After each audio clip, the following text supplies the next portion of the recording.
Hoy no voy a conversar contigo. Hoy te voy a entrevistar. Y tengo exactos 30 minutos, que ya son 29 y medio, y no los voy a perder en hablar mucho, porque no es un podcast, porque no es una conversación de amigos que tenemos permanentemente, es una entrevista y porque creo que es necesaria. Bienvenido, Alberto Mayor, Muchas gracias, don Darío, a su programa habitual. a mi programa habitual. Lo digo porque es la mañana, muy temprano, del viernes 16 de diciembre. Estás en Santiago, Chile, estamos a pocos kilómetros, pero las agendas son una locura y me parece importante subir de inmediato esto en nuestras distintas plataformas para preguntarte un par de cosas, porque de hecho hay hitos. Ya voy a interrumpir con esas cosas, pero el día próximo martes 20 de diciembre, que es el último día que estás acá en Chile, vas a hacer el lanzamiento. Era originalmente el lunes 19, pero recién el lunes en la noche vamos a contar con los primeros ejemplares de El abismo existencial de Occidente, tu nuevo libro, y por lo tanto vamos a tener la oportunidad de el día martes a mediodía en el Teatro Ictus hacer este lanzamiento, al cual se accede comprando el libro, tan simple como eso. Ya, pero ya vamos a contar de aquello, hay otras cosas el sábado, ya las vamos a comentar. Así que bienvenido y vamos a hacer algunas preguntas para tratar de, Mm. de mirar este libro que es distinto. De alguna manera es una continuidad en tu trabajo intelectual, es bien evidente, se concatena por de pronto con muchos, por de pronto con el derrumbe del modelo, por de pronto con el Big Bang. Bueno, en realidad se conecta con todos, yo creo, Mm. pero es el libro que efectivamente no solo no se escribe en Chile, el primero, sino que no se para en Chile, se para en el globo. Eh, ¿Teníais claro ya hace algún tiempo atrás, primero, que ibas a escribir, que ibas a salir, digamos, de los fenómenos particulares nacionales y que ya te ibas a instalar a escribir, a conceptualizar, a mirar este gran fenómeno del malestar desde una manera mucho más global? ¿Cómo fue el proceso de Mm. escritura, Alberto? Sí, la verdad es que, bueno, yo venía trabajando desde hace unos 4 años. eh, a ver, pasó lo siguiente, yo, eh, como es evidente por el tema del diplomado, incluso, vengo trabajando hace muchos años el tema de transformaciones sociales. Entonces, una vez estaba reunido con un ex profesor mío en la Complutense, que tenía un cargo súper importante, un tipo con una trayectoria intelectual bastante interesante, espectacular, una trayectoria política aún más interesante y voluble. Y, y él entonces eh, lee un texto mío sobre transformaciones sociales, qué sé yo, y me dice, yo trabajaba varios casos, y me dice, ¿por qué no trabajaste el cambio de la globalización? Me dice. Entonces le dije, bueno, en realidad, porque tomé casos que me permitieran cierta administración del análisis, ¿no? Pero tenía mucho sentido. Ahora, nada me obligaba, le dije, pero claro, para él era un tema que él había trabajado mucho. Entonces me dice, yo encuentro que es fascinante, qué sé yo. Entonces dije, en realidad, una de estas cosas yo trato siempre de de ponerle harta atención a los profes mayores, ¿no? Soy en esos conservadores, así como, Un ¿ya? clásico. Profesor mayor, dijo algo, voy a ponerle atención. Empecé a meterme en el tema. Y no, me metí yo y se metió también Felipe Vidal conmigo en esos tiempos. Y estuvimos entonces viendo cosas.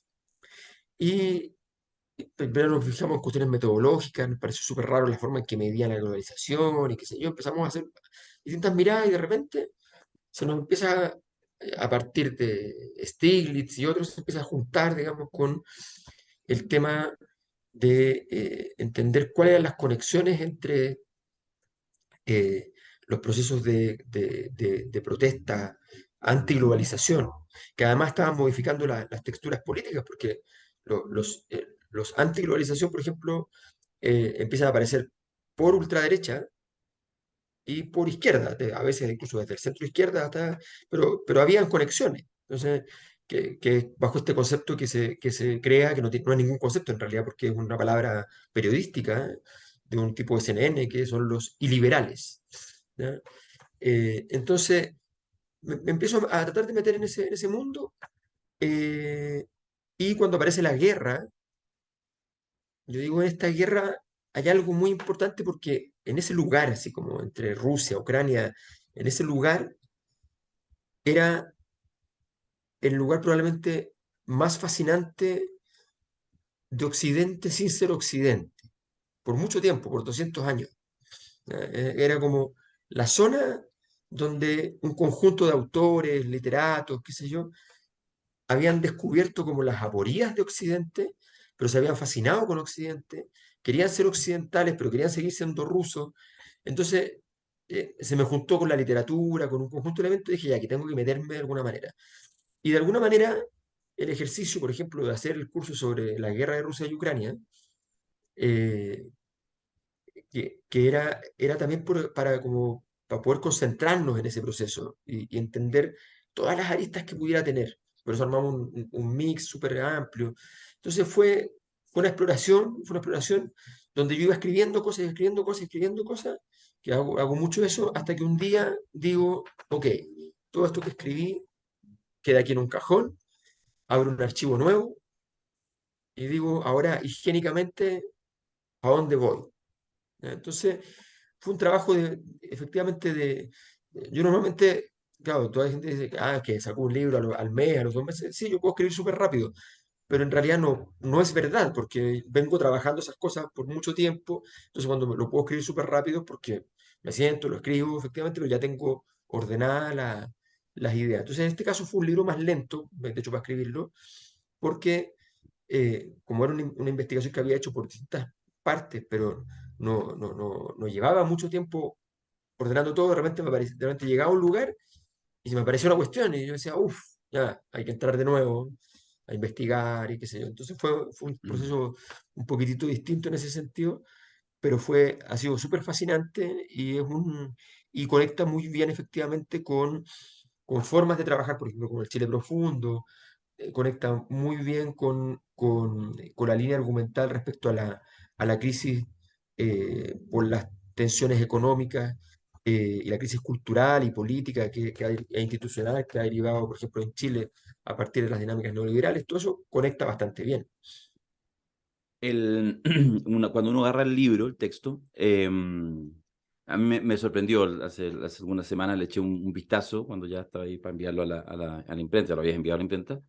Me reía, no te lo comenté en su minuto, porque en realidad tú, aquí en el espacio conocido, en Chile, digamos, ya hay un cierto, uno sabe que Mayol entra con la pata arriba en general, ¿no? Es que no tiene problema con eso.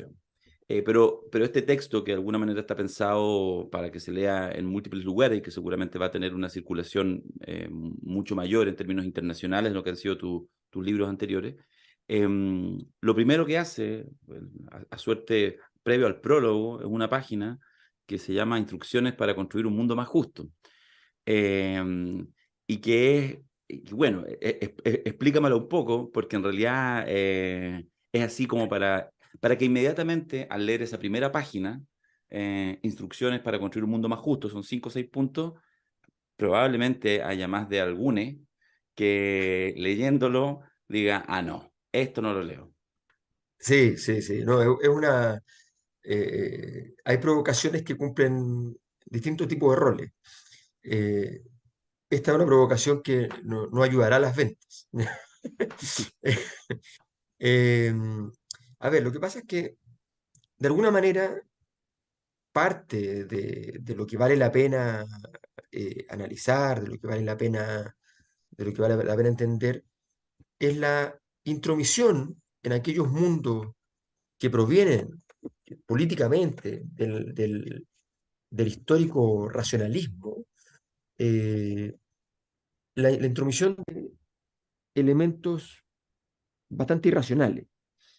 Entonces, por ejemplo, analizo que lo que me parece más llamativo no es como el juicio en sí mismo de estos muchachos que son casi todos, no todos, de Stop Oil, atacando los cuadros, las obras de arte, qué sé yo.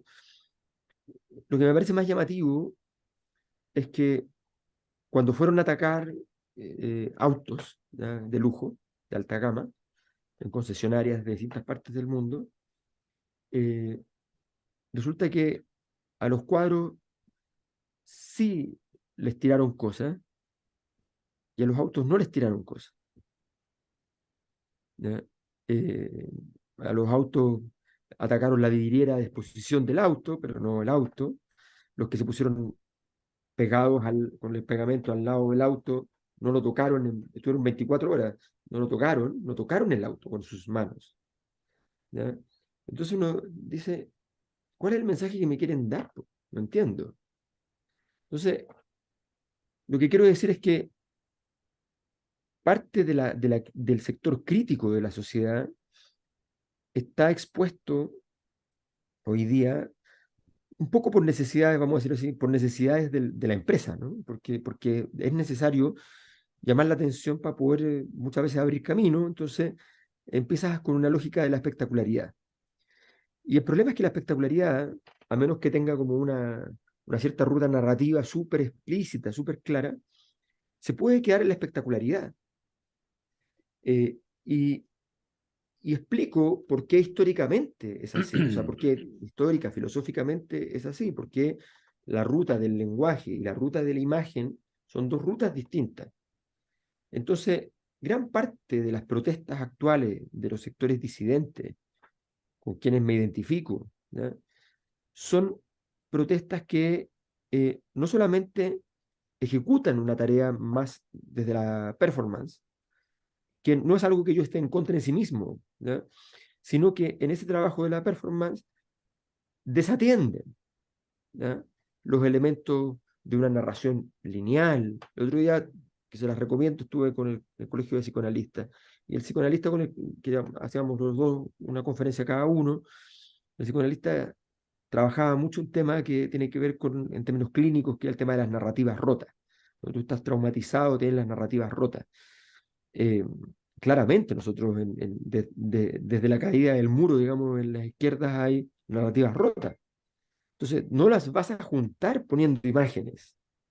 ¿No? No las vas a juntar poniendo imágenes. Tienes que construir esa narrativa con todo lo que significa, porque es duro, porque significa volver a pasar por lugares muy desagradables, ominosos, terribles, inquietantes. Entonces, creo que esa primera parte básicamente que es un ejercicio efectivamente bien de sátira, que es decir, ok, hoy día quienes luchan por un mundo más justo están siguiendo un manual de instrucciones, ¿ya? Y ese manual de instrucciones es básicamente este. Y cuando tú lo lees, dices, bueno, pero esto es absurdo. Y yo insisto, digo, no, no es absurdo en sí mismo, porque muchas de esas cosas sí se pueden hacer y sí tienen sentido. Pero si ese es tu repertorio de acción, si se queda allí, ¿ya? Si no hay este esfuerzo de poner el lenguaje, ¿ya?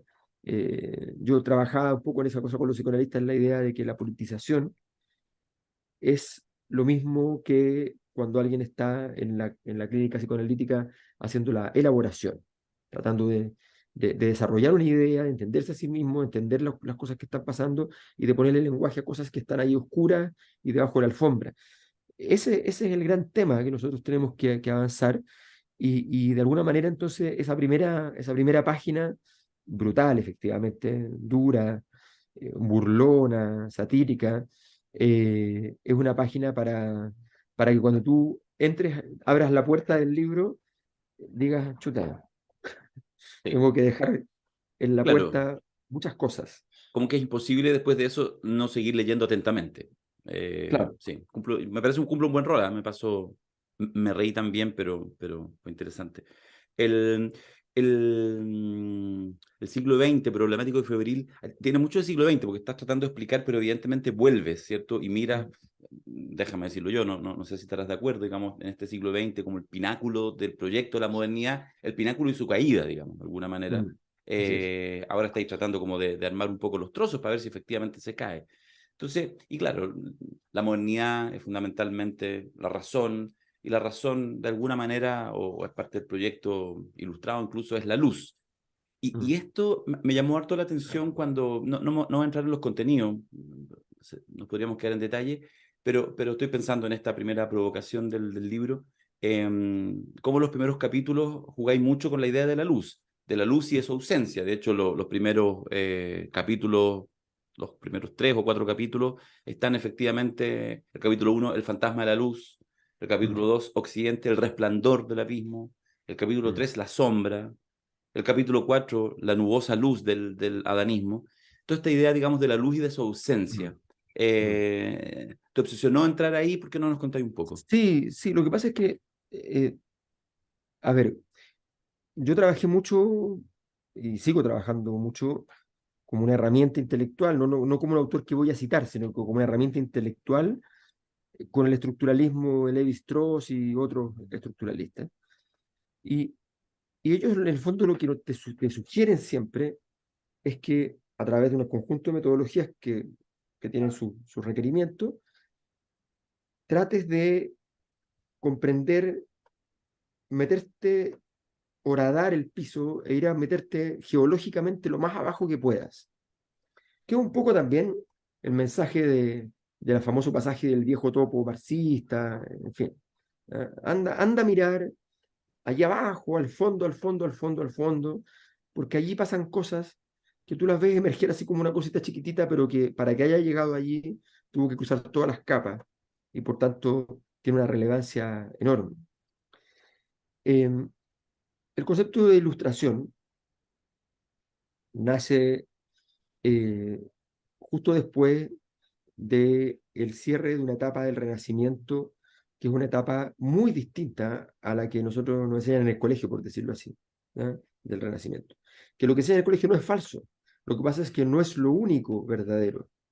Hay toda una dimensión del Renacimiento que es una dimensión de una cultura mágica, una visión del mundo como un conjunto de simpatías universales, dice Michel Foucault en Las palabras y las cosas. Ese es un mundo completamente distinto. Hay una famosísima investigadora británica, Frances Yates, que ha trabajado mucho ese mundo y con distintos investigadores, rearmando este, eh, un poco, por decirlo así, porque de ahí se para y de ahí lo construye, este renacimiento y esta edad media de Humberto Eco. ¿Ya? Cuando uno lee los libros de Humberto Eco siempre juega con esto. Y juega con esto porque esto es real. Esto es real y no está dicho. ¿Ya? Entonces, en esa búsqueda me interesaba porque el mundo de los Rosacruces, por ejemplo, todos esos mundos, venían con la obsesión de la luz desde el punto de vista de una relación divino-mágica, un poco de las dos cosas por separado o juntas a veces. Entonces, me interesaba mostrar que finalmente esto era un desarrollo cultural también, y que nosotros en nuestra ilustración racionalista, y yo soy, claro, alguien que sigue la ilustración racionalista y todo, pero que tenemos que saber que detrás de esto pulsiona, ¿ya? Una factor cultural que tiene elementos también irracionales, y tiene símbolos tan potentes como este símbolo de la luz y la sombra. Eh, yo hace mucho tiempo tengo la obsesión intelectual, literaria y sociológica de entender aquellas cosas que constituyen la sombra, ¿no? Eh, de hecho, tengo un título que todavía no he escrito el libro, casi se lo pongo a este, pero dije, no, es forzado, porque en realidad no es el título del libro, pero es una obsesión, porque me encanta, se llama La velocidad de la sombra, ¿no? Eh, y tiene que ver con esta idea de que la sombra quizás no es una cosa freudiana, que él la usa muy bien, pero yo la uso de otra manera, pero saco de ahí esta idea de que la sombra no es la falta de luz, sino que es un principio activo, ¿no? Es como un maniqueísmo intelectual, ¿no? Entonces, el mal no es la falta de bien, es un principio activo. La sombra no es una falta de luz. Entonces, me interesa mirar cómo están esos elementos, por ejemplo, no sé, en términos sociológicos, eh, el nacionalismo. El nacionalismo es una sombra para efectos del proyecto ilustrado. ¿Ya? Eh, no es necesariamente en todas sus dimensiones una sombra, pero es una sombra. ¿Ya? El problema la problemática de lo que significa la experiencia del consumo. Es evidente que es una sombra. O sea, el consumo te saca del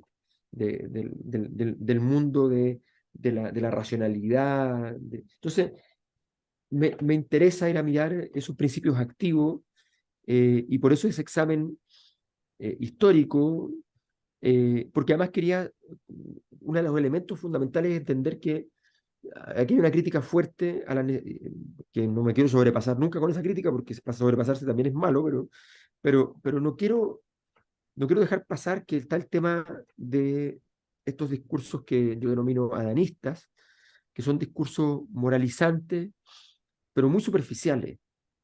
Entonces, como eso está mal, eso está bien, eso está mal, eso está bien, eso está mal, eso está bien. Entonces, juego con el adanismo para mostrar, comparando a Adán con Caín, que la Biblia te dice que castiga más al ingenuo que al malo. Que la Biblia hace eso. O sea, que el castigo para Adán es mucho más grande que el castigo a Caín. Y que a Caín Dios le da un rol, que su estirpe creará las ciudades, que su estirpe creará los instrumentos musicales, que su estirpe creará, logrará controlar los metales. O sea, somos nosotros. ¿El adanismo es concepto tuyo? Se usa, no, como intelectualmente no se usa así mucho como se usaba, así como antiguamente el adanismo para hablar de un mundo naif, un mundo ingenuo antes del pecado.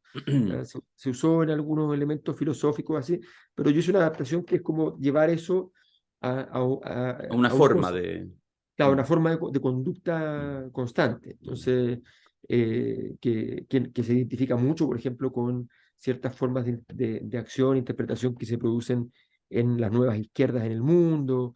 ¿Ya? En fin, también, Está, bu- obviamente, eso ha estado en la derecha muchas veces también. está bueno el concepto y me imagino que algunos quizás más viejos, marxistas, en esa lectura del Capital, les resonará con el concepto de la Robinsonada que utilizaba Marx Revolucionar, claro, a nivel económico un poco en esta lógica. Está bueno, está claro. súper didáctico. Oye, justo con el tema de de la luz y todo este espacio incluso como metafórico para trabajarlo, hay otro lugar que también utiliza una cierta, no sé si metáfora espacial digo, que tiene que ver con el lugar. ¿El lugar de qué? El lugar del malestar. Mm, Porque esa es de alguna manera la búsqueda del mm, texto tuyo y que ahí sí hay una obsesión intelectual, que ahí hay una línea, yo creo que mm, pasa un poquito más intensa o a veces más solapada, pero en realidad pasa ya en tu obra, así como en un corpus, cuando tú pensás ahí ya estamos hablando más de una década digamos, de publicaciones, estoy pensando en publicaciones, no solo de trabajo intelectual, de publicaciones de carácter más masivo, pensando desde el derrumbe del modelo hasta ahora. Pero claro, una cosa que yo creo que es súper interesante, te lo planteo yo porque a mí me ha pasado, es como ir viendo en el fondo cómo esa reflexión va escalando. Y por mm, eso, a mí me parece, yo te lo he dicho personalmente, lo digo ahora también, que es un primer libro esencial porque seguramente abre ya no la lógica de tener que quedarse anclado a la particularidad, aunque tú nunca pierdes el estudio de caso. mm, Hay algo ahí Foucaultiano igual que se te asoma, una cierta... pero aparece esto, la idea, digamos, como de buscar ya de manera mucho más mm, amplia, con otras referencias mundiales por de pronto, el lugar del malestar. mm. Sí, lo que pasa es que siempre esa pregunta metodológica me ha parecido súper importante volver sobre ella cuando investigas algo. ¿Ya? Ok, este es un fenómeno, pero los fenómenos se plasman en distintas dimensiones, pero siempre hay alguna dimensión donde se plasma más. Y eso tiene significado. Esa es la tesis. Eso tiene significado. ¿Ya? O sea, la evasión del Transantiago estaba ahí, todos los días te tocaba la puerta y te decía, hoy he subido de nuevo. ¿Ya? 18%, 20%, 22%, 24%, 30%, 32%, 34%. ¿Ya? He subido de nuevo. Ah, bajé un poquito, pero he subido de nuevo. ¿Ya? Eh, pero era con sordina, entonces no le poníamos atención. Y de repente evade es el estallido. Entonces, eh, y en ese momento es un grito gigante insoslayable. Entonces, a mí me parece que en el fondo buscar ese lugar es fundamental. Em, Además, la forma en que yo he ido haciendo mi trayectoria de escritura, que tiene que ver con la forma en que trabajo en todo caso, pero no solo una estrategia de escritura, es que las cosas que son más importantes para mí en términos investigativos van de radiación de fondo.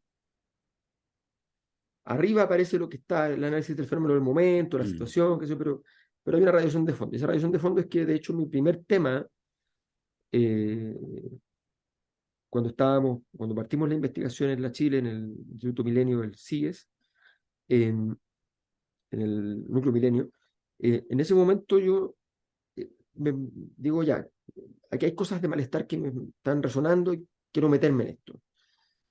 Y de ahí para adelante siempre fue el malestar en el trasfondo. Y toda la investigación cultural que hago tiene mucho que ver con buscar fuentes para entenderlo.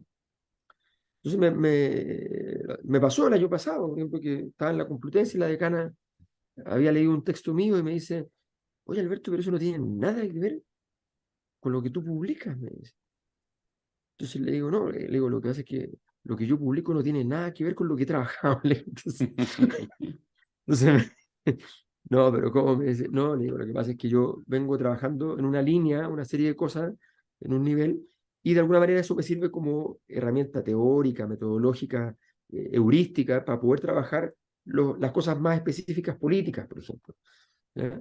Por eso, por ejemplo, cuando yo trabajo el tema del lucro en el movimiento estudiantil, ¿ya? Esa forma de análisis del lucro tiene que ver con una base teórica que está en un texto que no está publicado.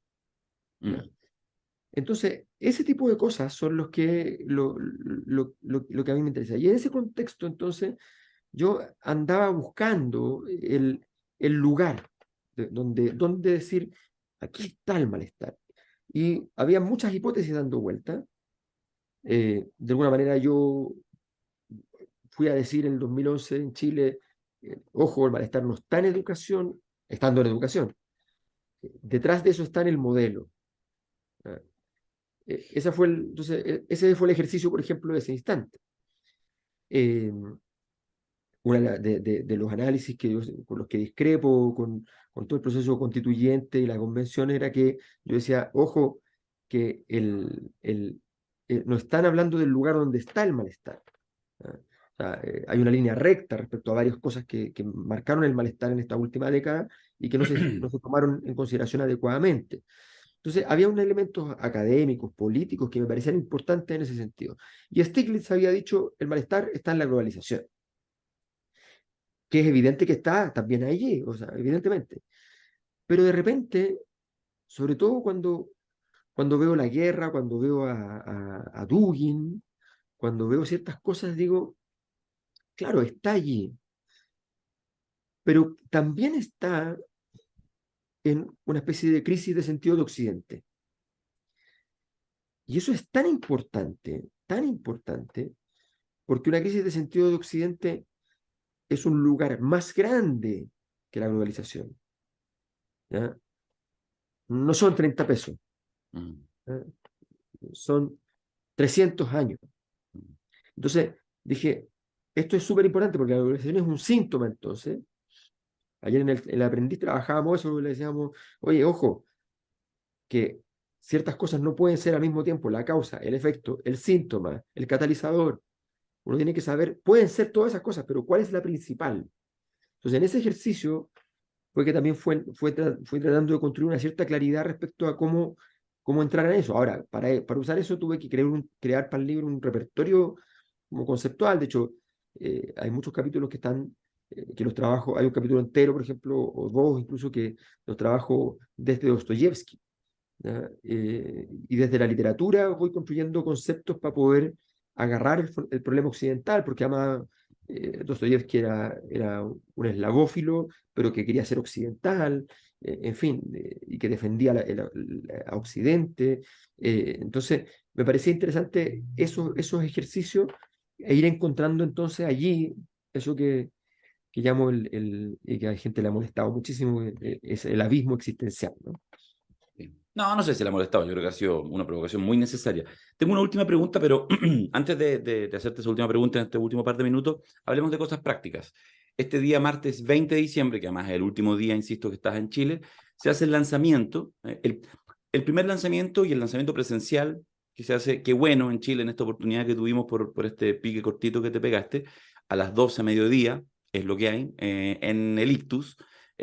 Aunque retoma la tradición del lanzamiento en diciembre a mediodía también y en un teatro del Big Sí, Bang. Así que Big está Bang, bien, sí. digamos, en ese sentido. Sí. Para ese lanzamiento están en la página www.seminarioslacosanuestra.cl a la venta. Es decir, tú compras el libro y eso te da acceso, por lo tanto es de un cupo súper limitado. Y son los primeros que tendrán el libro porque el libro va a estar saliendo de imprenta literalmente unas pocas horas antes. Y no Eh, y de hecho no es la edición, de hecho van a sacar para estos fines, ¿ya? Una cantidad de libros, se imprimieron 300 libros de urgencia para después sacar los días siguientes, sacar los otros sí. ya miles que salen. Sí. Así que, bueno, esa es la primera invitación. Y la segunda, que esa es la que tengo que preguntar, porque estos lanzamientos más, digamos, voy a decirlo así, es un lanzamiento en forma, vamos, obvio, con la gracia Mm. que la gente que va se lleva el tiro el libro y obviamente se lo lleva firmado por el autor. Así que van a ser esos pocos seleccionados, los 150 que caben en el Teatro Ictus. Así que los invito a no perderse esta oportunidad. Después va a haber, en todo caso, un lanzamiento ya Sí, a distancia, como se dice, telemático en algunas semanas más un lanzamiento, podríamos decir, mundial del texto. Pero el día sábado, mañana, tienes en la sala máster de la Universidad de Chile un encuentro cortito que más bien es una especie como de taller intenso con quienes mm. quieran conocer, profundizar la manera en que se escribió este texto. ¿Por qué no nos contáis brevemente y de ahí te molesto con la última pregunta y te libero? Sí, lo que pasa es que me pareció interesante, hay gente que muchas veces me escribe y me dice, oye, me interesó tal cosa del libro, y empiezan a como a querer penetrar en el libro. Y uno de repente hacen lanzamientos y cosas que tematizan el libro, pero que están hechos en el fondo en un cierto nivel de profundidad, donde hay invitados y cosas más entretenidas, pero tú no tienes tiempo para profundizar y para responder preguntas y todo. Entonces, ¿qué es lo que dije? En realidad sería interesante que un conjunto de personas limitado, poquita gente, qué sé yo, pueda asistir a un evento en el cual yo voy. Primero, le sirve a mucha gente que le gusta escribir o está intentando escribir y saber un poco cómo uno ordena la escritura, ¿no? Segundo, cómo, cómo fue surgiendo el argumento, cómo se fue construyendo eso en el tiempo. Y en tercero, qué es lo que dice cada capítulo y cuál es el corazón de cada capítulo. Entonces, tomar el libro, este es un libro de capítulos más largos, ¿ah? Entonces, en general, hay varios capítulos que son bastante extensos, ¿no? No son esos libros que eh, tienen una X cantidad de páginas, pero tienen igual capítulos, 5 páginas, 5 páginas, 5 páginas, 5 páginas, como el truco se lo puede leer entre un par de estaciones del metro, ¿no? Que es lo que aconseja el marketing literario, ¿no? Entonces, no, es un esquema, los libros piden lo que necesitan, digo yo, entonces uno le tiene que dar lo que necesitan, y necesitaba un capítulo un poquito más extenso. Entonces, me parece un ejercicio bien entretenido, bien interesante, entonces vamos a estar a las 11 de la mañana en la sala máster de la Radio Universidad de Chile, ahí en Miguel Claro 509, eh, esquina prácticamente el Yña, y vamos a estar allí entonces trabajando el libro, respondiendo las preguntas, conversando, y se les va a hacer entrega, en el caso del sábado, de uno, esto vale 35.000 pesos, pero va con 2 libros incorporados, o sea, es el costo de esos 2 libros en el fondo, prácticamente que es el Chile Profundo, ¿ya? Eh, que, y que es una matriz para la gente que le interesa como los temas más metodológicos, que es una matriz muy importante, un libro muy fantástico para eso. Nos preocupamos harto de que se notaran los bordes metodológicos del libro, un ejercicio bien bonito y muy agotador en su momento. Eh, y el abismo existencial de Occidente, que no va a estar para el sábado, pero se los vamos a hacer llegar entonces en la Durante la semana. semana, por envío domiciliario. Sí, sí. Correcto. Oye, entonces, bueno, estas son voy a decir así, las únicas dos instancias para compartir ya en estos últimos 3 días que va a estar Alberto, 3, 4 días que va a estar acá en Santiago, que es entonces el sábado en la sala máster a las 11 de la mañana. Hay que comprar antes su ticket, puede comprarlo 5 minutos antes, pero hay que comprarlo antes en la página seminarioslacosanuestra.cl, ya lo saben. Y el lanzamiento, que todavía quedan algunos cubos para poder ir el martes, estar en el primer lanzamiento. Siempre es bonito estar en los ritos iniciáticos y además llevarse el libro firmado. Yo sé que así que va a estar muy entretenido. Quiero hacerte la última pregunta, además mostrando la tapa del libro. Bueno, este es el anuncio, lo del martes, pero Mm. ahí está lo del martes 20 de diciembre, las 2 en el Teatro Ictus, en fin, todo lo que estamos hablando. Y la tapa del libro, un trabajo de arte de Dani Schiller, como como ya suele ser habitual en los últimos años, y que está bien interesante, pero quiero mostrarlo para hacerte la última pregunta, Alberto, y para cerrar esta conversación, que tiene que ver, ya lo has mencionado en este diálogo, que tiene que ver con el tema de la guerra Rusia-Ucrania. Entonces, yo pensaba, siempre yo hago preguntas con un poquito de opinión y usted dirá si estamos en la senda correcta me refiero, que a propósito del malestar que venimos hablando, bueno, el Big Bang, de pronto todo tu trabajo, digamos, llega al estallido social y ahí está, ¿ah? Y ahí vemos el malestar a la cara. Lo vemos a la cara y muy nebuloso, porque efectivamente algunos pudieran pensar que, oh, es un hito liberador, etcétera, cuando en realidad lo que hay es básicamente, por supuesto, tiene un elemento liberador, pero mucha confusión, incluso confusión conceptual. Es ahí lo que siempre hablamos, parafraseando a Gramsci, estos fenómenos morbosos, digamos, ¿cierto? Mm. Que a veces cuesta explicarlo. Y me da la sensación, a propósito también de esta conversación, que si pudiéramos buscar un parangón no literal, un elemento metafórico, en esta construcción más global, si vieras un fenómeno, mira justamente las contradicciones complejas de la Mm. guerra ruso-ucraniana, que además Mm. en la medida que más se alarga, más sirve como caso de Mm. estudio, porque está imbuida de una cierta irracionalidad. ¿Ah? Mm. Todos queremos ser occidentales y al final, como no lo somos, nos peleamos, además nos peleamos entre hermanos, pero parece que no somos tan hermanos, o sí, y en realidad está todo metido Occidente, pero en realidad como que Occidente lo mira, en realidad no, estos no son de Occidente. Bueno, todas las contradicciones, o sea, desde entrar en la OTAN, y ahí está sumando, agarrando dos fenómenos morbosos, sin ninguna duda, como es la portada de Vogue, violenta, digamos, de Zelensky y su señora posando para la revista. Ya lo hemos hablado, tú lo has comentado Con mucho, alta costura de por medio. justamente con alta costura, pero con tanques de fondo. Y bueno, y estos jóvenes Stop Oil, que en este caso parece que quieren lanzar salsa de tomate a la portada de Vogue. Claro, es una síntesis justamente de esas dos rutas, ¿no? La ruta del espectáculo del mainstream, ¿ya? Que es capaz de agarrar la guerra y con una especie de pervertida ingenuidad, ¿ya? Decirle a la esposa de Zelensky, decirle, oye, tú que eres modelo, tú que eres tan linda, qué sé yo, ¿por qué no promovemos, ¿ya? La causa de ustedes con un reportaje fotográfico más una entrevista ya súper potente en Vogue, en portada, qué sé yo, donde Vogue entra en política y qué sé yo? Y es todo obsceno, o sea, un equipo de Vogue de 10 personas, productores para las escenas fotográficas, ella vestida con alta costura en medio de la guerra, al lado de otras mujeres militares, ¿ya? La intimidad de estos dos grandes héroes, ¿ya? Ella y él, en una especie de palacio semidestruido, ¿ya? Con trincheras adentro del palacio. Entonces, todo una escena ominosa que termina básicamente en hacer publicidad, publicidad y nada más que publicidad a la causa sin ningún concepto, sin ningún elemento, sin ningún análisis, sin nada. Entonces, es, y que finalmente para gran parte de la población del mundo resultó una escena completamente, uso un concepto que usé antes para hablar de Piñera, pero lo usaron muchas personas en el mundo, ¿eh? Para hablar de esto, dijeron, esto es pornográfico, esto es literalmente pornográfico.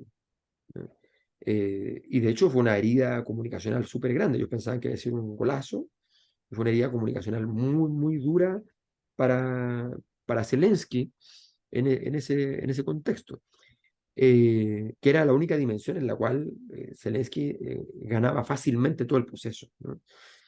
Em, entonces está esa dimensión y quería juntarlo, por supuesto, también con esta idea de que las revistas como Vogue son como una obra de arte, ¿eh? Esta idea de que el arte y las cosas del espectáculo casi se unen.